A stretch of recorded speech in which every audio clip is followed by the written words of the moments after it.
محمدا رسول الله ويقيني.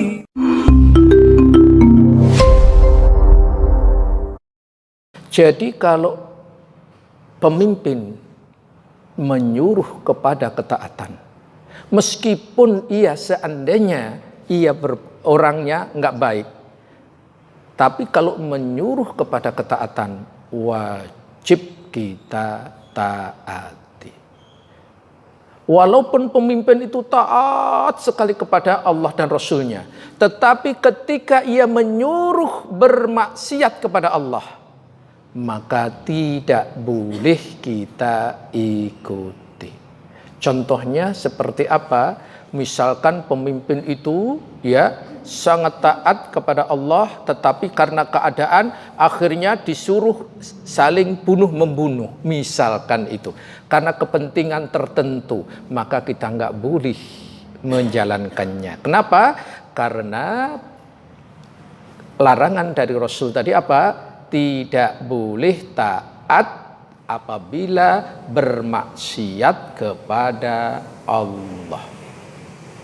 Namun ketika ia menyuruh kepada ketaatan, misalkan ada pemimpin sejatinya kurang ideal misalkan, tapi ia menyuruh ketika menetapkan bulan puasa itu melalui Departemen Agama yang menjadi wakilnya menetapkan, kita pilih penetapan Departemen Agama mewakili pemerintah atau milih organisasi. Ayo, ini ketaatan kita di mana ini? Ketaatan kita diuji loh ini. Nah, sekali lagi, misalkan organisasi telah menetapkan awal Ramadan, anggaplah hari Kamis misalkan. Kemudian sidang isbat yang ditetapkan oleh pemerintah itu hari Jumat. Kita pilih yang mana? Pilih hari Kamisnya karena organisasi tertentu, atau hari Jumatnya ikut ulil amri? Jawabnya ikut ulil amri, hari Jumat. Itu. Kemudian lebarannya dibalik. Tadi puasanya mundur, lebarannya misalkan hari Rabu pemerintah, organisasi tadi hari Kamis, pilih mana? Pasti lebih hari Rabu lagi, kan gitu. Lebih enak. Tapi jangan alasannya karena lebih enak, bukan. Landasannya karena perintah Allah, taatilah Allah dan Rasulnya serta ulil amri di antara kalian. Itu. Ya, dulu pernah ya. Baik, insya Allah nanti setelah kajian nanti sebentar lagi kan Ramadan itu pasti sudah mantap insya Allah hatinya ikut pemerintah karena ini perintah Allah gitu loh dan Rasulnya, seperti itu. Kemudian juga sabda Nabi Sallallahu Alaihi Wasallam, alal mar'il muslimus sam'u wat ta'ah, wajib atas orang muslim untuk mendengar dan taat kepada pemimpin, fima ahabba wa kariha, pada apa-apa yang dicintai atau ia benci. Itu pasti namanya pemimpin, ada yang disukai, ada yang dibenci. Kebijakannya kan gitu. Apa semua kebijakannya disukai semuanya? Juga enggak. Apa kebijakannya semua dibenci? Juga enggak. Pasti ada baiknya, ada buruknya. Nah di sini baik yang, nah ini apa-apa yang dicintai atau apa-apa yang dibenci. Yang kita cintai atau kenaikan BBM pasti nggak suka, kan gitu. Tapi kalau gaji itu 13 gimana? Suka. Akhirnya itu yang dibenci ini. Nah, itu kan menurut standar pribadi. Mana bisa semuanya rakyat mau dipuaskan? Nggak akan bisa. Karena manusia. Oleh karena itu, semua harus kita taati illa kecuali ayyumara bimaksiatin. Jika disuruh untuk berbuat maksiat. maksiat. Nah, jadi sekali lagi yang nggak boleh kita taati bukan karena kebencian atau karena kecintaan terhadap keputusan-keputusannya, tetapi bila disuruh untuk bermaksiat. Dan saya belum pernah melihat presiden di Indonesia yang menyuruh rakyatnya bermaksiat rame-rame, jarang. Belum pernah dengar ya kan? Jamaah pernah dengar disuruh nyuri gitu?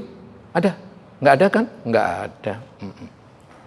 Fa in umira bi maksiatin, jika disuruh untuk bermaksiat, fa in umira bi maksiatin tadi fala sam'a, maka tidak boleh mendengar, wala ta'ata, dan tidak boleh taat. Hadis statusnya sahih, riwayat Al-Bukhari, Muslim, At-Tirmidzi, Ibnu Majah, An-Nasa'i, Imam Ahmad dari sahabat mulia Ibnu Umar radhiyallahu an melalui lafaz Muslim. Lihat, Rasulullah 2 di kajian ini penulis sampaikan. Dua-duanya hadisnya sahih. Taatilah ulil amri di antara kalian dalam ketaatan kepada Allah. Tetapi bila menyuruh kemaksiatan, maka kita tidak boleh mendengar dan taat. Ketidak boleh mendengar dan taat tadi apakah harus memberontak? Tidak, Islam tidak mengajarkan itu semuanya. Ini. Oleh karena itu, kami akan sampaikan penjelasan yang lebih lanjut berkaitan dengan ini. Taat kepada pemimpin selagi bukan mengajak pada kemaksiatan. Walaupun pemimpin itu kalau zalim, tetap tidak diperbolehkan. Ini ada sebuah hadis yang lain saya tambahkan. Hadis ini riwayat Imam Muslim. Di dalam hadis ini disampaikan Rasul dalam sabdanya, nanti setelah aku akan ada seorang pemimpin yang tidak mendapatkan petunjuk dalam hal ini ilmu dan tidak pula melaksanakan sunnahku dalam hal amalan. Nanti akan ada di tengah-tengah mereka orang-orang yang hatinya seperti hati setan, tapi jasadnya adalah manusia. Ini 14 abad yang lalu, ini tambahan biar lebih lengkap lagi. Aku berkata, wahai Rasulullah, apa yang harus aku lakukan jika aku menemui zaman seperti itu? Berarti ini dialognya 14 abad yang lalu. Apa jawaban Rasulullah? Rasul dalam hal ini menjawab, dengarlah dan taat kepada pemimpinmu, walaupun mereka menyiksa punggungmu dan mengambil hartamu, tetaplah mendengar dan taat kepada mereka. Berarti lebih jahat lagi, memukul punggung dan mengambil harta-harta rakyatnya. Ini pun Rasulullah tetap menasihati kita melalui sabdanya ini, tetap dengar dan taat. Maksudnya memukul punggung tadi menyiksa rakyatnya. Maksudnya mengambil harta tanpa sebab yang dibenarkan syariat. Itu. Ini yang harus kita ketahui. Ini yang harus kita perhatikan. Kalau begitu, hukum menaati pemimpin apa dalam hal ini hukumnya? Hukumnya wajib. Berdasarkan keterangan Allah dan sabda Rasulnya ini tadi. Namun, apabila mereka memerintahkan berbuat maksiat, saat itulah kita dilarang, ya. Saat itulah kita dilarang. Dilarang untuk apa? Menaatinya. Namun tetap wajib dan dalam kebenaran lain. Ya, sekali lagi, seandainya pemimpin itu memerintahkan perbuatan maksiat, saat itulah kita harus punya prinsip dilarang untuk menaatinya, tetapi kewajiban kita tetap wajib taat dalam kebenaran yang lainnya. Anggaplah misalkan keputusannya satu pihak itu merugikan rakyat, misalkan. Walaupun sebelum mengambil kebijakan itu pasti sudah dianalisa, sudah diteliti dan sebagainya. Tapi kan tidak semua masyarakat bisa puas. Nggak suka dengan ini, kita tetap wajib taat. Hal ini disampaikan Rasulullah sallallahu alaihi wasallam dalam sabdanya, usikum bitaqwallah subhanahu wa ta'ala. Aku wasiatkan kepada kalian agar tetap bertakwa kepada Allah yang maha mulia lagi maha tinggi. Was-sam'i wat-ta'ah. Tetaplah mendengar dan menaati. Wa in umira alaikum abdun habasyiyah, pemimpin walaupun yang memimpin kalian adalah seorang budak Habasyah. Hadis riwayat Imam Ahmad, Abu Dawud, At-Tirmidzi, Ad-Darimi dan seterusnya. Lihat di sini. Tetap taat kepada Allah. Dan tetap mendengar meskipun yang memimpin hamba sahaya yang berasal dari Habasyah. Ini sangat penting untuk kita ketahui. Sangat perlu untuk kita jadikan rujukan. Karena apa?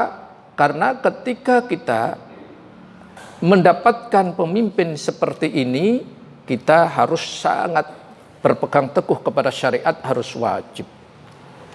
Ahli sunnah memandang bahwa maksiat kepada amir pemimpin orang muslim merupakan perbuatan maksiat kepada Rasulullah sallallahu alaihi wasallam. Jadi ingat, durhaka pada pemimpin merupakan kemaksiatan kepada Nabi. Ingat, durhaka kepada pemimpin berarti tidak mendengar perintah Allah dan tidak mendengar nasihat atau perintah Nabi. Bahkan dikatakan durhaka kepada Rasulullah. Hati-hati, sangat wajib untuk kita ketahui. Sebagaimana yang disampaikan oleh Rasulullah sallallahu alaihi wasallam, status hadisnya sahih, riwayat Al-Bukhari, Muslim, Ibnu Majah, An-Nasai, Imam Ahmad, Al-Baghawi dan seterusnya dari sahabat Abu Hurairah, semoga Allah meridhoinya. Apa itu? Man ata'ani faqad ata'allah. Barang siapa yang taat kepada aku, berarti ia telah taat kepada Allah. Wa man asani faqad asallah, dan barang siapa yang durhaka kepadaku berarti ia telah durhaka kepada Allah. Dari sini dulu kita penggal biar jelas.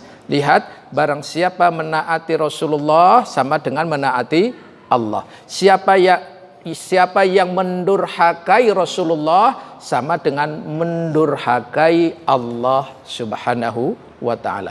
Dilanjutkan, wa man ata'a amiri faqad ata'a Allah. Barang siapa yang taat kepada amirku, yakni yang muslim, maka ia taat kepadaku. Ingat, taat kepada pemimpin yang muslim. Alhamdulillah pemimpin Indonesia dari awal hingga saat ini semuanya muslim kan Bu? Bapak? Berarti kewajiban kita taat. Itu kewajiban kita taat. Terlepas kebijakan-kebijakan, ingat tadi, mungkin ada yang kita sukai, mungkin ada yang kita benci. Tetapi ketaatan itu hukumnya wajib. Karena waman asa amiri, barang siapa yang durhaka kepada pemimpin, faqad asani, maka ia durhaka atau maksiat kepadaku. Jadi siapa yang tidak taat kepada pemimpin sama dengan bermaksiat kepada Rasulullah Sallallahu Alaihi Wasallam. Ini hal yang sangat penting, hal yang sangat perlu. Bahkan mari kita lanjutkan penjelasan para ulama. Penjelasan para ulama yang begitu gamblang, begitu jelas. Mari kita lihat yang pertama, Al-Imam Al-Qadhi Ali bin Muhammad bin Abi Al-Is Ad-Dimashqi yang dikenal dengan Ibnu Abil Aiz, wafat tahun 792 Hijriyah. Dan beliau sudah wafat, kebenarannya jelas. Kalau nggak benar, nggak mungkin masih dikutip.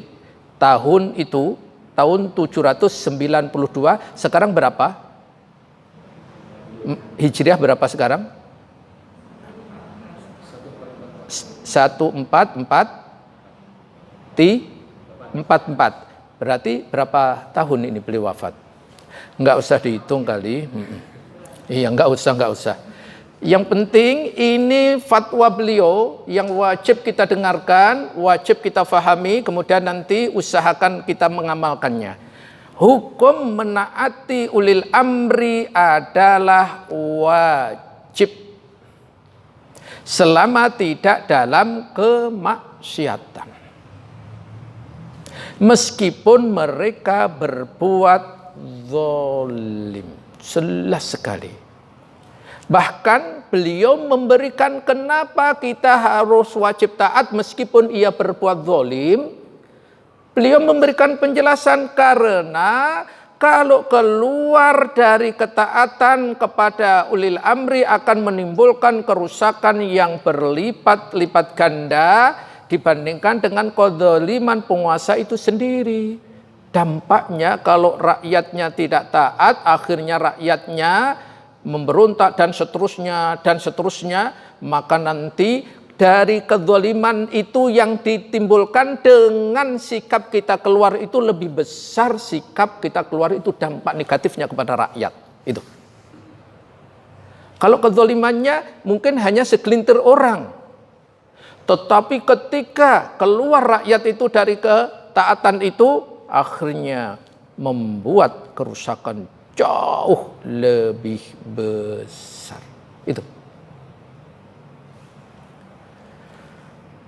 Kemudian beliau pun melanjutkan bagaimana ketika saat itu kita ada, maka bersabar terhadap kezaliman mereka dapat melebur dosa-dosa.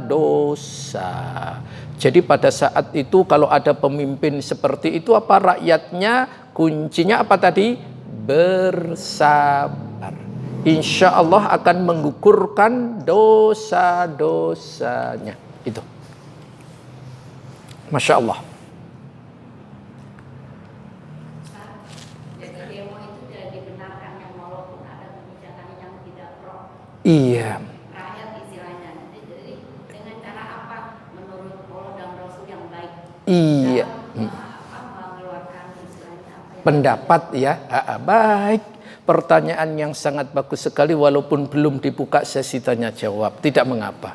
Iya.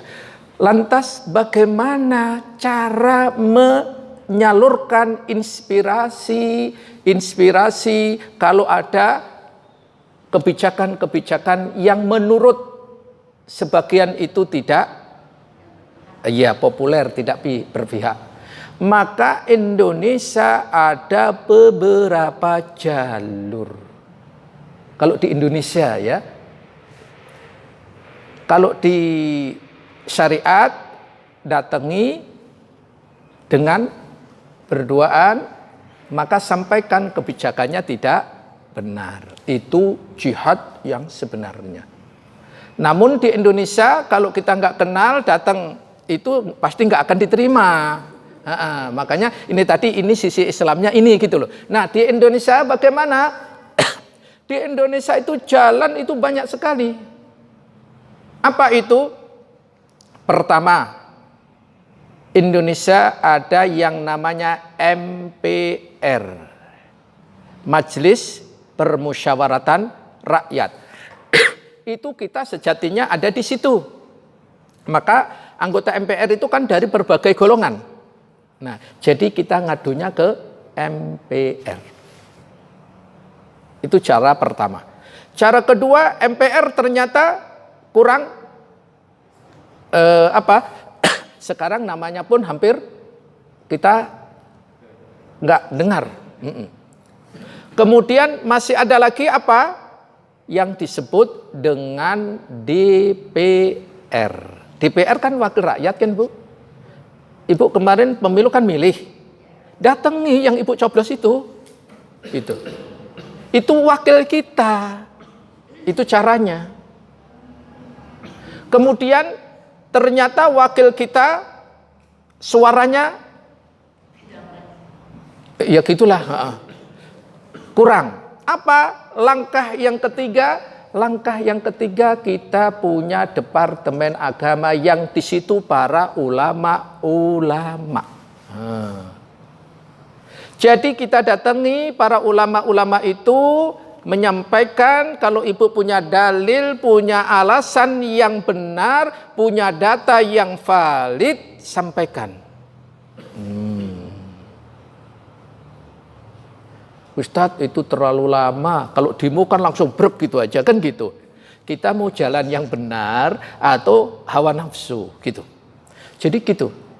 Jadi ada jalan-jalan yang apik sekali. Lah fungsinya pemilu itu kan kita memilih anggota dewan. Itu fungsinya mewakili kita. Ya yang mengaspirasi kita adalah anggota dewan. Biar nanti anggota dewan itu akan memanggil. Ya kan kasus demi kasus itu kalau sudah membuat masyarakat resah kan nanti pemerintah akan dipanggil melalui departemennya kan gitu. Seperti kasus yang sekarang belum selesai. Memang kasusnya banyak yang belum selesai sih. Nah itu. Jadi caranya seperti itu. Maaf Ustadz itu kuno dan tidak ada hasilnya. Tugas kita bukan merubah. Tugas kita apa? Menasehati. Nah, ketika langkah keempat, kalau kita sudah berusaha dengan berbagai cara tadi, kemudian terakhir adalah dengan berdoa. Kita doakan pemimpin kita agar mendapatkan hidayah dari Allah. Nanti ada doanya. Nanti akan di-share. Tetapi kepada siapa kita nge-share nanti? Bu Dokter kelihatannya belum hadir ya? Oh iya, tolong nanti. Nanti ada doanya kepada pemimpin itu. Kemudian yang terakhir kalau sudah berdoa gimana? Hasilnya kita serahkan kepada Allah, bertawakal kepada Allah. Jadi ada 5 poin ini. Gitu. Yang bisa kita lakukan. Insya Allah kalau ini tidak menimbulkan mafsadat karena datang ke anggota dewan ya jangan rame-rame datang mau ke anggota dewan rame-rame perwakilan aja kan gitu. Kemudian kita lanjutkan ketika kita tadi bersabar pertama akan menghapus dosa-dosa, yang kedua akan dilipat gandakan pahalanya. Karena apa? Allah Azza wa Jalla tak akan menguasakan kepada atas diri kita melainkan disebabkan kerusakan amal perbuatan kita. Jadi ternyata pemimpin itu cerminan rakyatnya. Nah, jadi pemimpin itu cerminan rakyatnya. Ada kisah yang menakjubkan. Apa itu? Ketika itu Ali bin Abi Thalib ditanya oleh seseorang, ya, oleh seseorang, apa itu? Kenapa di zamanmu wahai Amirul Mukminin, ya, kok terjadi kekecewaan itu? Tapi di zaman para pendahulu kok aman-aman. Apa jawaban Ali bin Abi Thalib? Karena dulu di zaman Abu Bakar, Umar, Rasulullah, rakyatnya seperti aku, taat-taat, maka pemimpinnya baik-baik. Nah, di zaman aku rakyatnya seperti engkau. Nah, itu. Jadi kalau begitu, pemimpin cerminan rakyatnya. Coba yang memilih bacakan mana, walaupun tidak semua ya. Tapi yang jadi itu apa? Yang kalau di Indonesia sekarang kan menggunakan itu pemilu kan Ibu? Yang memilih yang paling banyak kan itu, berarti rakyat yang menghendaki yang seperti itu. Yang salah siapa? Pemimpinnya atau kita? Iya, memilih. Jadi kalau begitu sekarang jangan salahkan pemimpin, tapi salahkan kita yang memilihnya. Ustadz dulu saya nggak milih. Tapi ingat di Islam itu kalau sudah dibaiat, sudah disumpah menjadi amir, walaupun dengan cara apapun kita wajib sami'na wa ata'na. Itu. Baik, mari kita lanjutkan. Kemudian bahwa apa yang harus dilakukan ketika ada kezaliman seperti itu, yang harus dilakukan menurut Al-Imam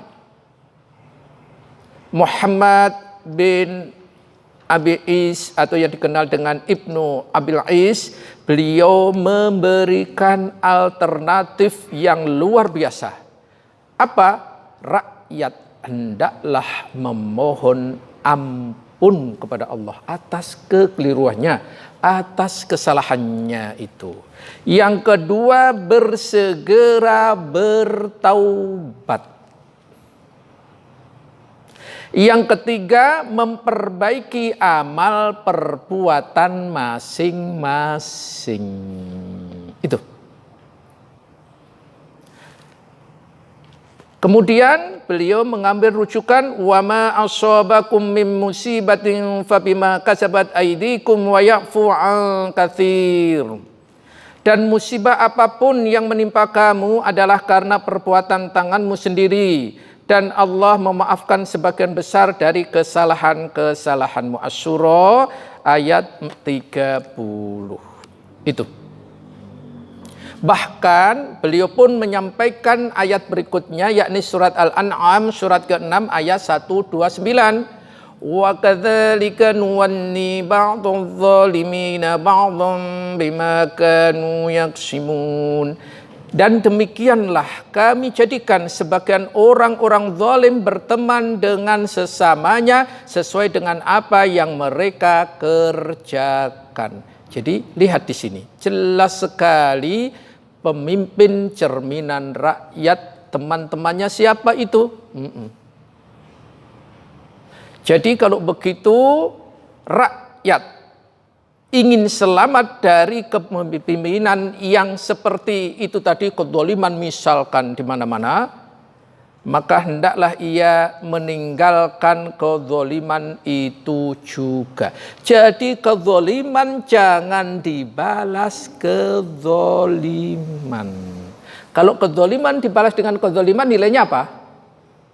Sama. Itu loh. Jadi rakyat harus sabar, harus tetap dengar dan taat, harus banyak memohon ampun, harus banyak bertaubat dan memperbaiki amalan-amalan solih, dan tidak membalas kezaliman dengan kezaliman. Itu langkah yang sangat apik sekali. Apa itu? Jika kita ingin selamat dari kezaliman penguasa, walaupun warnanya tadi tidak sama, ya warnanya, kulitnya mereka sama dengan kita, berbicaranya sama dengan kita, baik Arab maupun non-Arab, selama ia Islam. Agar terhindar, agar terselamatkan dari pemimpin seperti itu, Syekh Al-Albani rahimahullah memberikan penjelasan yang sangat apik. Apa itu penjelasannya? Langkah yang pertama agar terselamatkan dari kezaliman tadi, hendaklah kaum muslimin bersegera bertaubat kepada Allah Subhanahu wa ta'ala. Itu. Jadi bertaubatlah. Ini bisa jadi kesalahan kita, bisa jadi kita lalai, bisa jadi kita belum memenuhi hak-hak Allah dan hak-hak pemimpin. Kita mintanya hanya kewajiban-kewajiban mereka kepada kita. Hak-hak kita terus terpenuhi, tapi kewajiban kita kadang-kadang belum juga terlaksana dengan baik. Yang kedua, hendaklah mereka memperbaiki akidah mereka. Pemimpinnya memperbaiki akidahnya, rakyatnya memperbaiki akidahnya. Kenapa kok akidah terlebih dahulu yang diperbaiki? Bukan sholatnya, bukan puasanya, tapi kok akidahnya. Karena lurus dan tidaknya, tegak dan tidaknya bangunan itu, pondasinya terlebih dahulu harus tegak. Gitu loh. Walaupun sholatnya diperbaiki luar biasa, puasanya, zakatnya semuanya diperbaiki, tetapi kalau pondasinya itu nggak ada, bangunan kalau nggak punya pondasi gimana? Misalkan masjid yang indah ini, indah sekali ini, tetapi nggak ada pondasi, kita berani di dalamnya? Dan ini juga pernah terjadi di zaman Nabi. Ada masjid apa namanya? Ghoror. Nah, masjid itu dibangun oleh orang-orang munafik dengan pondasi yang tidak kuat. Ketika nanti umat Islam selesai dari peperangan itu di masjid itu rubuh. Itu pernah terjadi. Maka akidah itulah yang harus dibenahi terlebih dahulu. Maka insya Allah nanti kita kan ini akidah sudah hampir selesai, nanti baru fikihnya. Ya. Kezaliman tidak dibalas dengan kezaliman. Iya. Bagaimana maaf ya secara umum yang negara lain itu maaf ya Pak Ustaz. Iya. Kezaliman tidak dibalas dengan kezaliman. Contohnya seperti apa? Ya, perang.